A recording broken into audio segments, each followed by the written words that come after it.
নারদ, আমার অনেক মাথা ব্যথা হয়েছে, একটু শোনো মা কথাটা। কি বলছে? আমার অনেক কি হয়েছে গো, আমার অনেক ব্যথা হয়েছে। বলছে প্রভু তোমার ব্যথা হয়েছে, কি করে ব্যথা সারবে? তখন আমার প্রভু বলছে কোনো ভক্ত যদি তার চরণধুলি আমাকে দেয় তাহলে আমার এই ব্যথা সারবে। একবার কোনো ভক্ত যদি তার চরণধুলি দিয়ে ব্যথা সারবে। নারদ মুনি একে একে ব্রহ্মা সবার কাছে গেল, দেবাদিদেব মহাদেবের কাছে গেল, মা সবার কাছে গিয়ে বলছেন আজকে আমার প্রভুর মাথা ব্যথা হয়েছে, এই মাথা ব্যথা নাকি সারবে কোনো ভক্ত যদি তার চরণধুলি আমার প্রভুকে দেয়। মা জানো কেউ চরণধুলি দেয় না। বলছেন আমি দিব, জীবনও দিব না, কারণ দিলে তো আমাকে নরকে যেতে হবে। আমি দিব না, কারণ প্রভুকে চরণধুলি দিলে আমাকে নরকে যেতে হবে। কেউ দেয় না, একে একে সবার কাছে গেল, কেউ দেয় না, কেউ দিল না।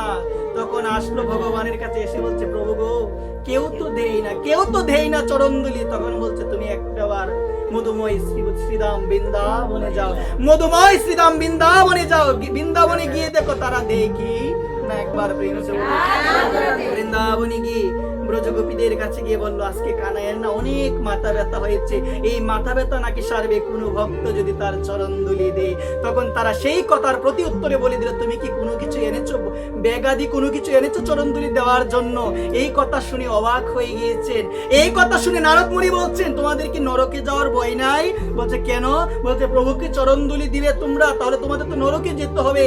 তখন ব্রজগোপীরা নারদ মুনির প্রশ্নের প্রতি উত্তরে জানিয়ে দিল প্রভুকে চরণধুলি যদি দেই আমরা, ওই চরণধুলি দেওয়াতে যদি তার মাথা ব্যথা সেরে যায় তাহলে আমরা দিতে রাজি, তবু আমরা নরকে যাব, তবু আমরা সে কি করবো চরণধুলি দিব। একবার তবু আমরা চরণধুলি দিব, যদি আমাদের যেতে হয় নরকে আমরা যাব।